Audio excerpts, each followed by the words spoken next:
Friendship on Fire because the first book I wrote, I felt like it was more academic. And this book, I wanted it to be like you go to therapy. So I start every section with a couple. And I make it a real life example. And then I talk about how you face it. And then I have a your turn section where you take a turn yourself and you work on it yourself. So the whole idea is over 52 weeks, you keep working on different skills, either alone, if you're not in a relationship, or as a couple. The reason I chose the title Friendship on Fire is because I love the poem, love is friendship set on fire. And what I've found over the years as a marriage and family therapist is that you need friendship to have stability and safety, but you need some of that fire so it isn't so easy for you just to walk away. I've been in practice for almost 35 years, and I started because I just felt really led to this work to help other people. I was a teacher, and then I went back to grad school, and I went back to grad school in the hippie days, and it was pretty wild. And I was like this uptight little person who really didn't know myself. And they would throw me in these groups where you'd have to be totally honest. Like we had one group where they would go around and there were really smart graduate students. They would say, now, you tell her the 3 things you don't like about her. So after about the 6th person, I need emergency services to pick me up because I'm like, I thought I was hiding all this. So, but it really made me see the importance of being authentic and really being who you are, and it got me started on a course of really trying to help people be who they are and have authentic relationships.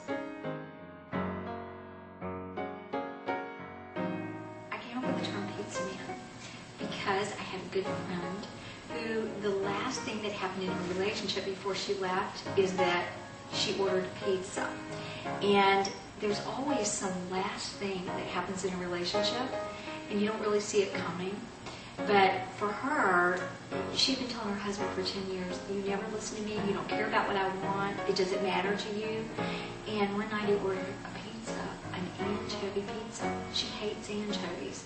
And so she sat there and she calmly said to him, you know what, it's the last pizza you ever ordered from me. And it was. So I tell people, really try to deal with things all along and don't let it build up so the pizza man comes.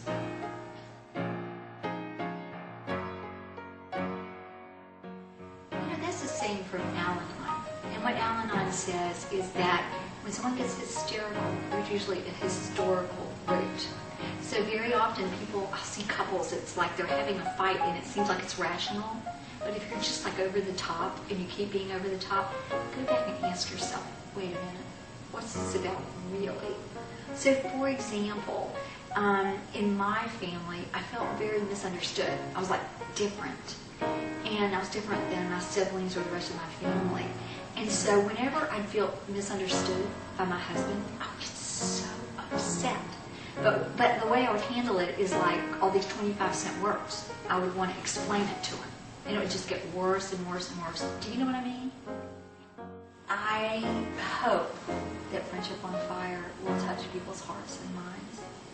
And I want so much for people to be kinder to each other.